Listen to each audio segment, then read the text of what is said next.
Bon, alors depuis le début de l'Université Côte d'Azur, peut-être même un peu avant, on se posait la question, bon, quand on ira vers cette communauté d'universités et d'établissements, plus tard vers cette université, ça serait bien d'avoir des personnes, grands scientifiques, de grands artistes, etc., qui sachent faire briller ces couleurs de l'université dans le monde entier. Et donc on s'est gratté la tête, on s'est posé la question, on a pensé effectivement à trouver un docteur honoris causa pour l'Université Côte d'Azur. Et bon, c'était pas très clair parce que moi personnellement je savais pas comment on faisait, hein, mais on avait compris déjà qu'il fallait que ce soit quelqu'un d'étranger, ce qui n'était pas complètement évident pour chacun de nous autour de la table. Mais pendant qu'on y réfléchissait, évidemment est arrivé un événement exceptionnel, rare, miraculeux pour nous, c'est qu'Alessio Figali, qui est à côté de moi, présent, mathématicien brillant, comme vous le savez, a reçu la médaille Field. Or, Alessio Figali, mes collègues mathématiciens vont en parler dans un instant, a passé une année à l'université de Nice-Sophia Antipolis, dans le laboratoire de mathématiques, le JAD, et donc, ça nous est paru à plusieurs évident en même temps. Alors, quand il y a 3-4 personnes qui arrivent avec la même idée, on peut commencer à penser que c'est vraiment une bonne idée. Et c'est pour ça qu'on a décidé de nommer Alessio Figali notre premier docteur honoris causa. Mais ça, je vais en parler dans un instant. Je veux quand même rappeler, je ne vais pas parler de la carrière mathématique d'Alessio, mais ce qui se passe, vous savez, entre mathématiciens, parce que quand même... I used to be a mathematician. Je l'ai fait pendant un moment, ce métier. Et on aime bien réfléchir à qui va être la prochaine médaille Field, hein, parce que c'est pas comme les prix Nobel, ils n'ont pas 80 ans, c'est des gens qui ont juste la quarantaine, parfois un peu passée, mais pas loin. Et donc, on connaît cette communauté de gens très brillants, et donc on aime bien penser... qui va être médaille Field la prochaine fois. Et donc, je me rappelle avoir eu une conversation assez marrante avec Nassif Goussoub, que beaucoup d'entre nous mathématiciens connaissent ici, en particulier Yann Brenier et Ludovic, sans doute. Et Nassif Goussoub, c'est un très bon mathématicien qui est à l'université de Vancouver et qui s'occupe d'un centre de rencontres mathématiques dans les montagnes rocheuses à Banff. Et moi, je disais, c'est après quelques verres de rosé, hein, enfin le rosé canadien, que je pensais que Cédric Villani allait devenir la prochaine médaille Field. Et c'était il y a quelques années déjà. Et lui, il disait non, ça sera pas Cédric parce que ça sera quelqu'un d'autre, ça sera Alessio, tu vas voir, il est vraiment formidable. Bon, j'ai trouvé qu'on avait tous les deux raison, c'est rare. Donc voilà, je suis très content de laisser la parole à mes collègues. Donc dans l'ordre, Fabrice Planchon, donc. Merci Jean-Marc. Bonsoir à tous. Merci à Alessio finalement de me donner l'occasion de parler ici, puisque je parle en quelque sorte en tant qu'ancien président du jury CNRS qui a contribué à son recrutement. Donc j'ai entendu le nom d'Alessio Figali.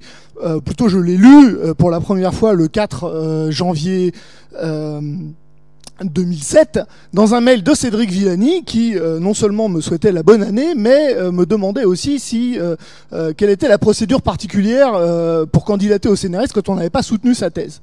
Alors en fait, bon, je vous passe les détails techniques. Il faut effectivement faire quelque chose d'un petit peu particulier parce qu'on ne remplit pas les conditions. Et en fait, je lui ai surtout dit que évidemment on pouvait candidater, mais que la dernière fois qu'on avait recruté des gens au CNRS sans qu'ils aient soutenu sa thèse en mathématiques, ça remontait à une dizaine d'années auparavant. Alors il s'était pas raté à l'époque. Isabelle Gallagher, médaille d'argent du CNRS, aujourd'hui professeur à Paris Diderot. C'est Nader Masmoudi, professeur à NYU. Tous les deux ont été invités ensuite au Congrès international des mathématiciens. Mais toujours est-il que ça n'était pas une occurrence fréquente. Et donc évidemment, bon, ça posait un certain nombre de questions. Alors les questions, évidemment, elles se sont levées très facilement le jour où on a reçu les dossiers. Parce que on a regardé les dossiers. Un éminent collègue à moi m'avait expliqué avant que je rejoigne ce comité que lorsqu'il en était membre, il aimait chercher dans les dossiers des candidats qu'il examinait un théorème qu'il aurait aimé lui-même démontrer comme étant une sorte de barre à atteindre pour pouvoir être recruté. Bon, je dois avouer évidemment que dans le dossier d'Alessio, des théorèmes que j'aurais aimé démontrer, il y en avait évidemment plus d'un. Donc on va dire son recrutement n'a pas été très difficile en dépit de son jeune âge et de toutes les conditions administratives qu'il ne remplissait pas. Alors, La deuxième étape après le recrutement, c'est l'affectation dans un laboratoire CNRS. C'est pas toujours simple. Alors dans le cas d'Alessio, c'était un petit peu compliqué parce que comme il venait à peine de passer 1 an dans son laboratoire de thèse, Cédric Villani aurait bien aimé le garder à Lyon. Alors on a jugé qu'il était utile que, comme tous les autres entrants au CNRS, il change d'environnement. C'est ainsi qu'il est arrivé à Nice, un petit peu grâce à sa collaboration déjà active avec Ludovic. Ludovic vous en parlera ensuite. Aussi sans doute un petit peu grâce à la présence alors de Yann Brenier au sein du laboratoire. Il m'a été donné l'occasion de rencontrer Alessio, disons, en dehors des 7 minutes d'audition au CNRS qu'on avait passé ensemble, aussi intéressante fût-elle, à l'automne 2007, à une conférence organisée par des Niçois sur mon propre domaine de recherche, où il est venu, je dirais, en touriste, mais où il m'a beaucoup impressionné par sa capacité à absorber une quantité impressionnante de mathématiques qui n'était pas de son domaine. Il a ensuite vogué vers d'autres cieux, à l'école polytechnique d'abord, aux États-Unis ensuite. Il a gardé des liens forts avec le laboratoire à Nice, où je l'ai recroisé plusieurs fois, une fois que je l'ai eu moi-même rejoint en 2010. Alors, au-delà donc de ces travaux dont d'autres vous parleront mieux que moi, que puis-je vous dire en conclusion? Plusieurs choses. Que d'abord, quand on recrute au CNRS, on recrute sur des travaux et sur la potentialité qu'il porte, pas sur l'âge, l'équipe de recherche, le directeur de thèse ou ce genre de considérations, mais d'abord sur les travaux. Ensuite, que le CNRS garde ce fort pouvoir d'attractivité sur les jeunes, qu'ils soient français ou originaires d'autres pays européens et même au-delà. Que le temps que ces jeunes recrutés au CNRS passent au CNRS n'est pas aussi important que les liens qu'ils y tissent et qu'ils conservent une fois qu'ils sont partis vers d'autres cieux en France ou ailleurs. Et aussi que ces jeunes choisissent le CNRS parce qu'ils y trouvent des conditions d'exercice qui ne sont pas comparables avec celles qu'on peut trouver ailleurs, notamment en termes de stabilité, de tranquillité, de potentialité de travail, sans avoir à se soucier de ce que le futur sera 5 ou 6 ans après le recrutement.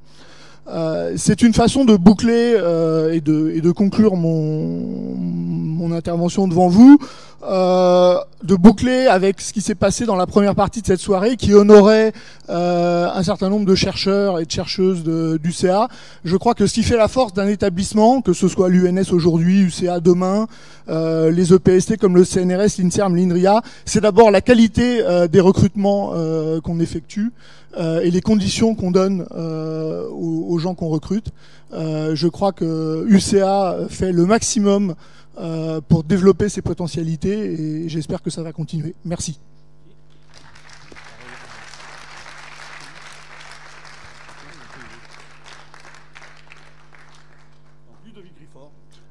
Oui, alors bonjour. Moi, je voudrais dire quelques mots sur les résultats scientifiques d'Alessio Figali. C'est pour cette raison qu'il a eu la médaille Fields et qu'aujourd'hui il a le doctorat honoris causa.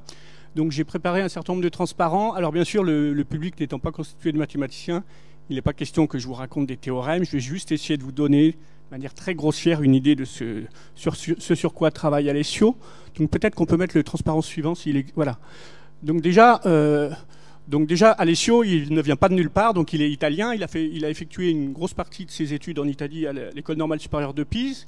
Donc c'est un très grand mathématicien et donc c'est ce qu'on appelle en mathématiques un analyste. Il travaille sur ce qu'on appelle des problèmes d'analyse. Donc je vais revenir là-dessus juste après. Et donc en fait, il s'inscrit dans une grande lignée de mathématiciens italiens. L'école d'analyse italienne est extrêmement réputée. Donc pour les gens qui ont fait des études de maths au niveau licence ou master, vous pourrez reconnaître sans doute des noms comme Ascoli, Arcella, Peano, Fubini, des noms comme ça. Et donc je pense que Alessio donc, figure en bonne place sur cette liste.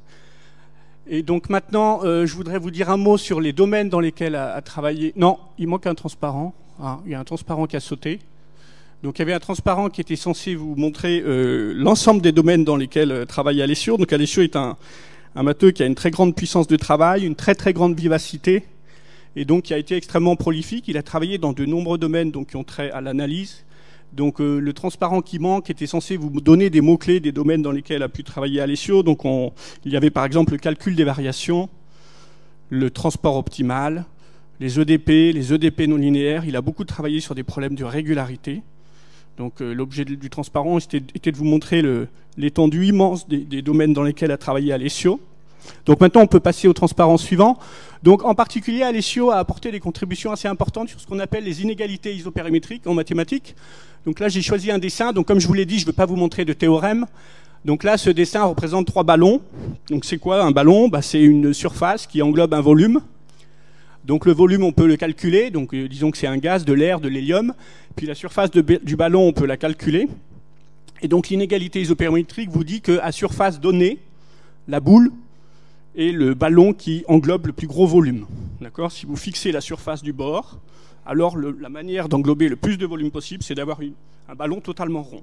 Donc Alessio a fait des contributions importantes dans ce domaine. Donc c'est pour vous donner une idée des choses sur lesquelles il travaille. Donc c'est ce qu'on appelle la théorie géométrique de la mesure. Ça fait appel à des notions mathématiques très pointues. Et donc il a obtenu des résultats très importants dans ce domaine. Une autre chose sur laquelle a travaillé Alessio, donc transparent suivant, voilà. Donc une chose sur laquelle a beaucoup travaillé Alessio Figali, c'est ce qu'on appelle, c'est des problèmes de régularité. Donc Alessio cherche dans beaucoup de problèmes à montrer que des objets ont une certaine régularité, qui sont raisonnables, qui ne sont pas n'importe quoi.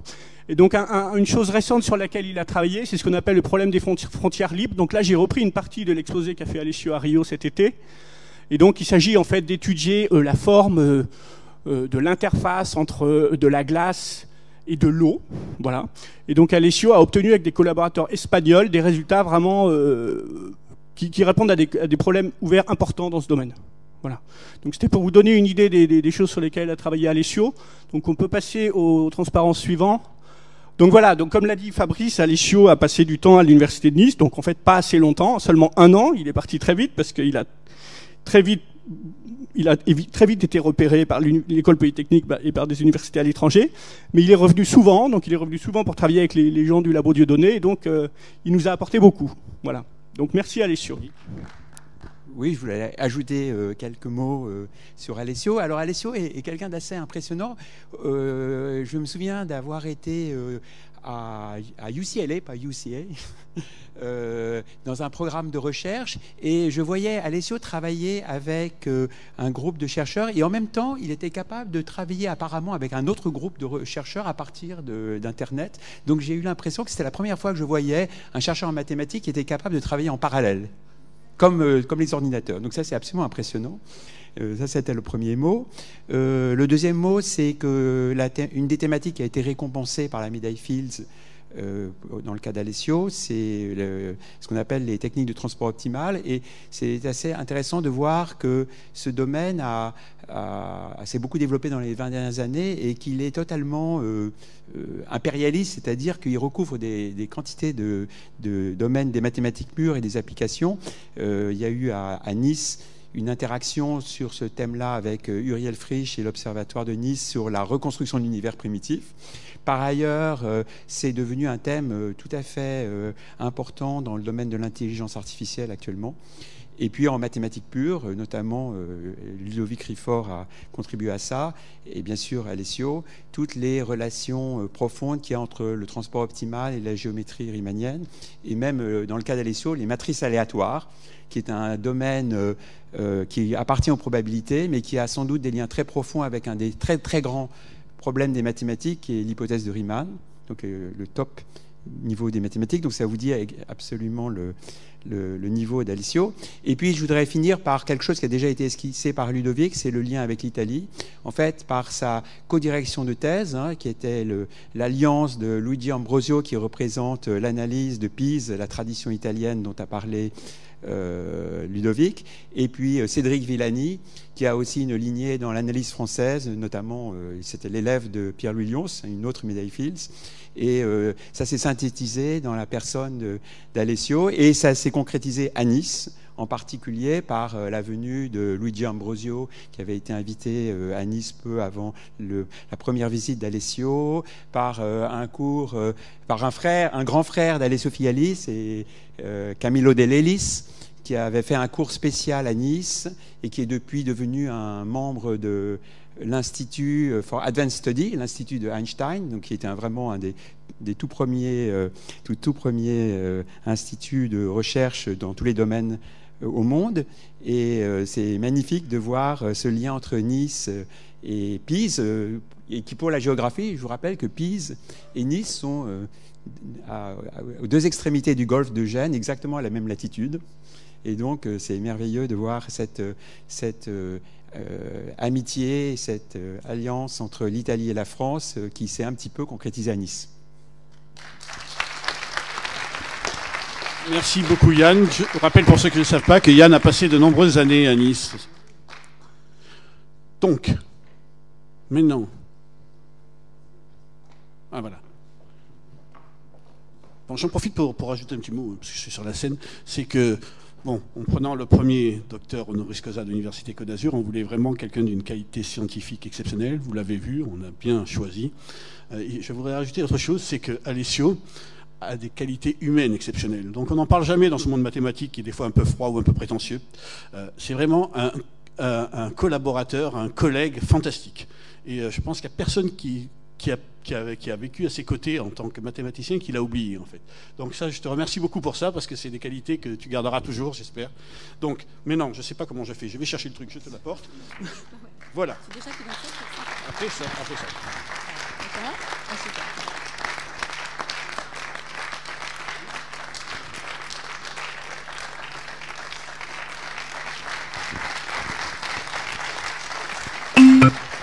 Voici le diplôme.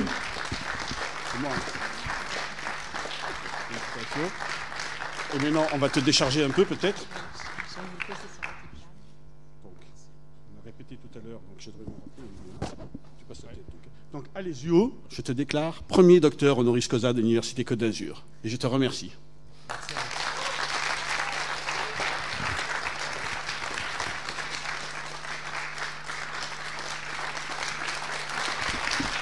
Et maintenant, la parole est à toi, Alessio.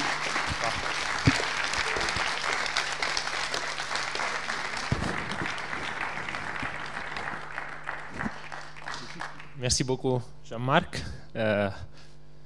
Merci, Fabrice, Ludovic, Yann. Merci à tous vos présents ici, amis, collègues.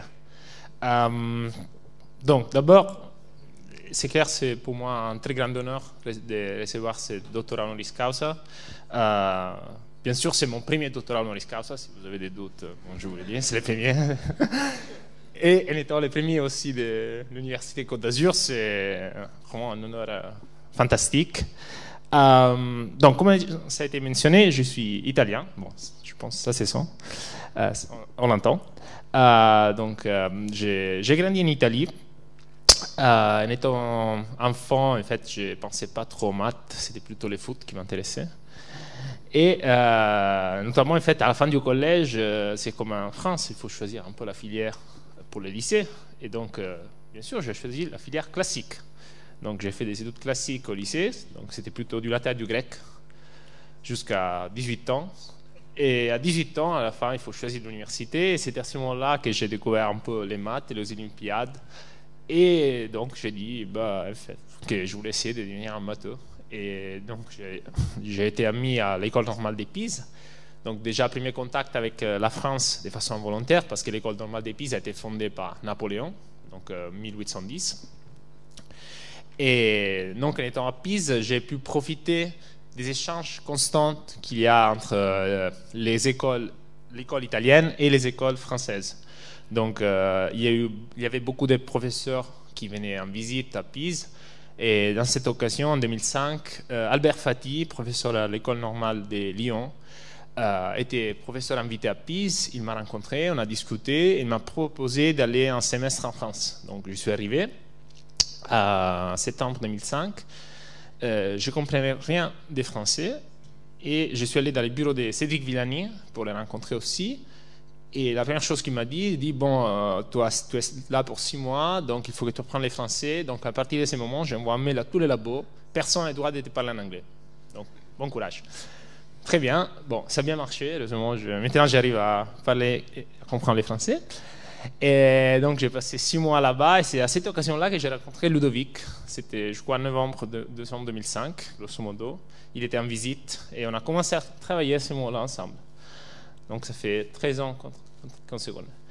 Après, en 2006, c'était Yann qui m'a fait venir à Nice pour la première fois. Je me souviens très bien parce que il y avait plein de travaux. C'était le moment où ils étaient en train de construire les trams. Donc il n'y avait pas les trams, ils étaient juste toute la voie était en construction. Et c'était, en fait, j'aimais beaucoup être en France, mais en fait à Nice, je me sentais même en Italie en même temps. Donc c'était intéressant. Il y avait les deux en même temps, donc c'était vraiment, je me sentais vraiment chez moi. Et donc j'étais tout de suite attiré par la ville. J'adorais la ville. Les laboratoires, c'était vraiment fantastique. Et donc, c'était en occasion du cours Poupeau. Donc, Poupeau était un collègue qui malheureusement est décédé trop jeune. Et donc, il y avait des cours pour se souvenir de lui. Et donc, c'est à cette occasion-là que j'ai connu un peu le labo de Nice. Et donc, quand en 2007, j'ai été recruté au CNRS, justement, l'affiliation, c'était de choisir. Et j'étais très heureux d'être affecté à Nice. Je me souviens encore quand Fabrice, à l'audition CNRS, à la fin de l'audition, il me demande « Mais pourquoi tu as candidaté au CNRS ?» C'était la question qu'il me posait à la fin. Et ma réponse est faite « Je ne sais pas du tout, c'est les gens qui m'ont suggéré de les faire. Je l'ai fait. » Ce n'était pas du tout mon intention de candidater, c'est juste une suggestion qui avait été faite par certains professeurs.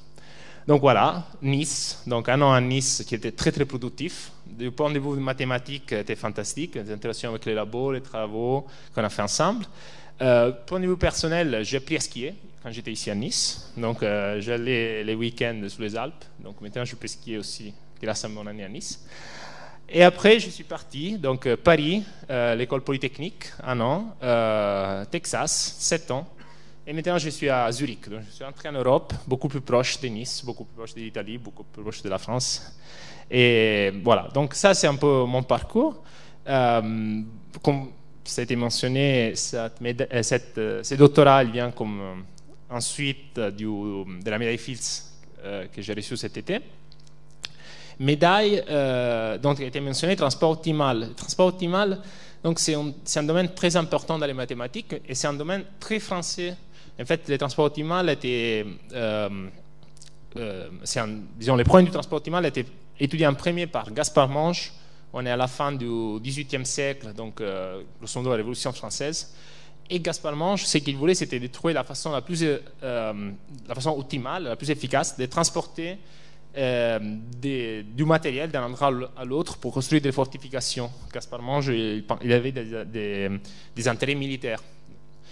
Donc après, c'est clair, le transport optimal c'est devenu une discipline économique, donc a été étudié surtout par Kantorovich, donc l'école Cruz en 1940 grosso modo, et Kantorovich a reçu le prix Nobel en 1975 pour ses études sur le transport optimal. Et après, c'était jusqu'à les années 80, en fait, aucun mathématicien n'a vraiment travaillé sur le transport optimal. C'était une discipline un peu trop appliquée pour les mathématiques. Jusqu'au moment où Yann, en fait, a découvert un lien très profond entre le transport optimal et la mécanique des fluides. Et là, ça a tout changé pour les mathématiques, parce que les mathématiciens ont trouvé qu'il y avait des choses très profondes dans le transport optimal.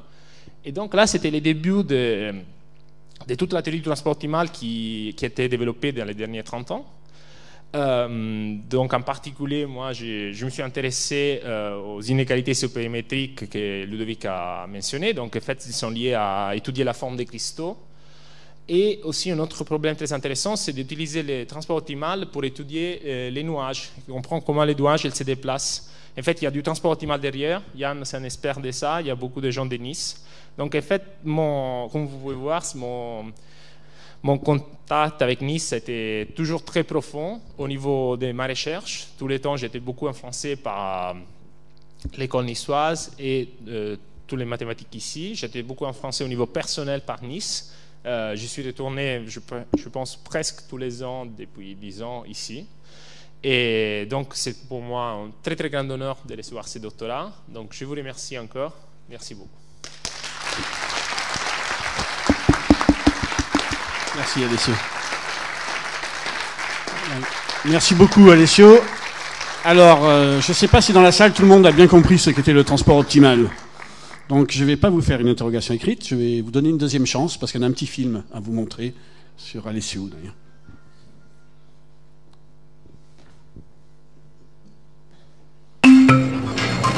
Mathematics is a very peculiar discipline. I just enjoy doing it, the challenge. It's about trying to find a unifying theory for many phenomena. This sense of unifying things is what allows mathematicians sometimes to find connections that no one else has seen before. Optimal transport is a very important mathematical problem, and this is about finding the most efficient way of transporting resources from one place to another. Optimal transport arises in many situations, even in some unexpected ones. To give an example, we can think about clouds. To understand this, the best way is to think that clouds are made of particles, billions of particles. If we want to understand the evolution of clouds, what we could do is to take two pictures of the cloud, and then you can just ask yourself, okay, how each particle moved in the two pictures I took. Optimal transport provides you the answer. It gives you the right answer because you understand that in order to find which particle moved where, you just need to solve an optimal transport problem. So there is a minimizing energy principle. Nature wants to be efficient, it wants to not waste energy, and that's what is behind it. So once you understand this principle, you can use it in order to understand much better how clouds evolve.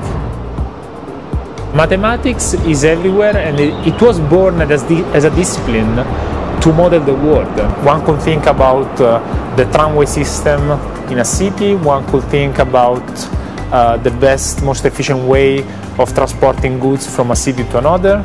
Sometimes then, of course, you start to build theories that may seem very abstract, but the problems that we try to solve are often motivated by concrete applications. So I'm driven by the goal of knowledge, the goal of keeping doing research and trying to solve new problems and giving a contribution to the mathematical community and then to the society as a whole through my research.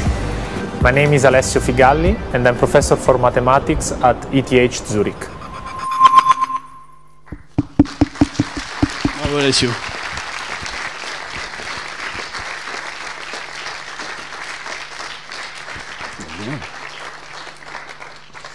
Donc on m'a pas appris comment clore une cérémonie de remise de doctorat honoris causa, ça manque à mon... Donc voilà, je vous remercie tous en tout cas, j'espère que vous avez été contents de cette soirée. Je remercie tous ceux qui ont participé à l'organiser, donc Hugo qui était avec nous, je ne le vois plus mais il est là-haut, voilà. Merci Hugo pour ta présentation qui était très intéressante, très vivante comme d'habitude. Et bien sûr merci à Sylvie et à tous les gens qui ont travaillé avec elle pour organiser cette soirée qui comme chaque année a été... au niveau. Donc merci à toi Alessio, pardon. Alessio, j'espère que je te promets de nouveaux succès. Voilà, comme c'est un sujet très pluridisciplinaire, tu peux peut-être espérer un Nobel un jour. Oui. Oh, écoute, là ça va. Allez. Ça va. Merci.